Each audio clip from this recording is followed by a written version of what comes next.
What's up everybody? We are now working on this engine for Steve Morse Engines. The theme is red, white, and blue, so we went ahead and came up with a design to put on the valve covers. I'm going to go ahead and show you that in a minute. We got the colors laid out here that we're going to use, red, white, and blue. The block is going white, the intake is going white. The fuel rails are going to have something cool to them, but they're going to be mainly white, and the valve covers are going to have a pretty cool design on them. So we've got these all outgassed and blasted. Now that they're outgassed and blasted, we went ahead and blew them off with clean, dry air. Now we're gonna go ahead and lay down the blue. We've gotta do a 60% cure on the blue. That way nothing transfers over. After we do the blue, we get into some detailed stuff. So let's go ahead and get to it.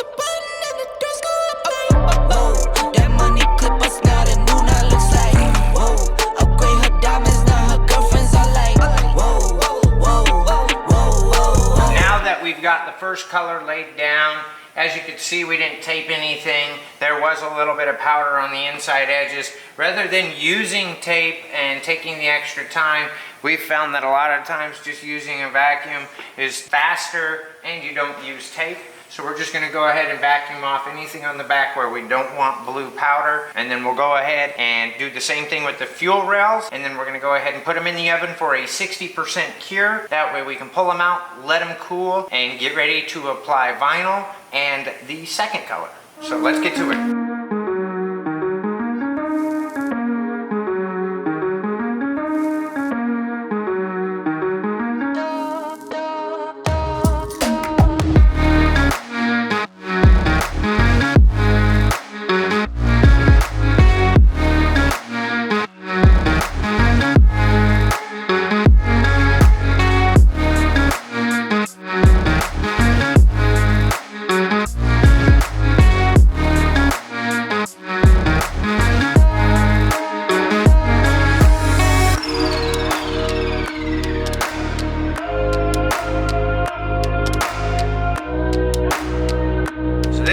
This job really starts to get detailed. We've got it mocked up how we want it. Right now I only want to use this sticker. What I need to do is basically I need to cut through this and I need to go ahead and cut this out, but I want this aligned here because this is the orientation that I need it. So I need to make sure when I lay this and stick this here so we can keep the blue color there, I need to make sure that I'm laying it down in the same orientation as the rest of this. I don't need this right now. We're gonna spray red and then the rest of this will go on. But right now I just need this part. So what I'm gonna do is I'm gonna go ahead and cut this here and cut this along here. Then I can take this off and then I can go ahead and take the backing off of this and go ahead and lay it down. Then this piece will be ready for us to go ahead and spray red on. What we're gonna do is we are going to do one first, then we're going to do the other. That way, if there is a mistake along the way in one of the steps, we don't have to restart on both of them. We just only have to restart on one. I'm going to go ahead and slide something under this so I don't cut the powder. Now, the powder isn't fully cured, so if there was a little bit of a scratch in it, it is going to A, be covered by other powder, and B, it should close up. But we want to stick something under it just in case.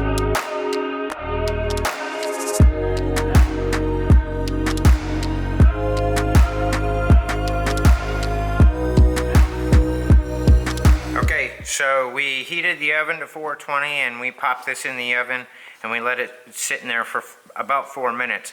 Now, mind you, we heated the oven to 420 and then turned it off. Stuck this in there with it turned off, no more heat going in, and just let it sit for about 4 to 5 minutes. As you can see, the powder kind of gelled out, but it didn't do anything with the vinyl, like it didn't mess it up, it didn't wrinkle it. So now we're gonna go ahead and peel the vinyl off. It's easier to do this when it's warm.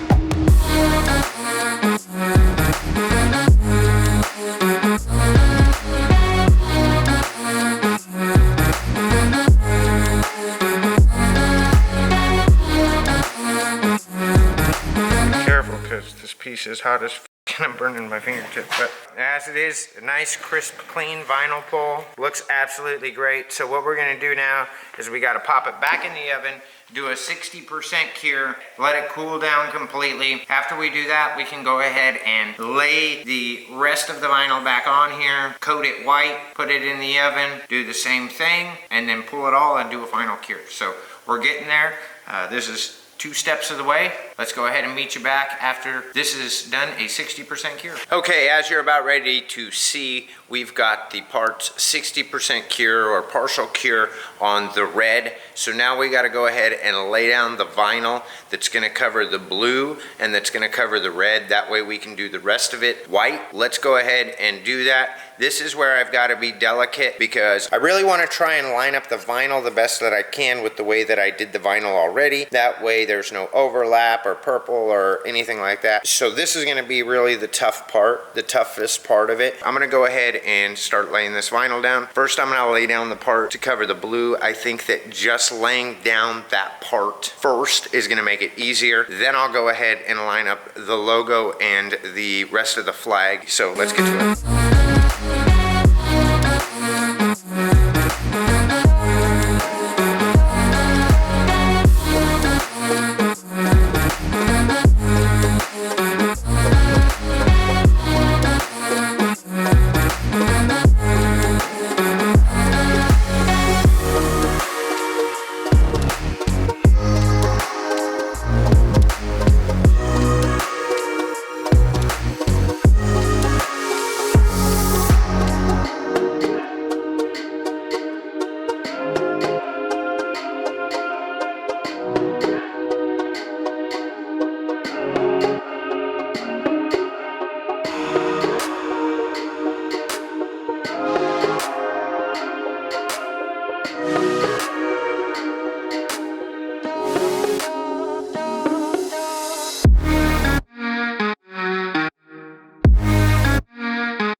With this bleeding, so subscribe to check out the new one.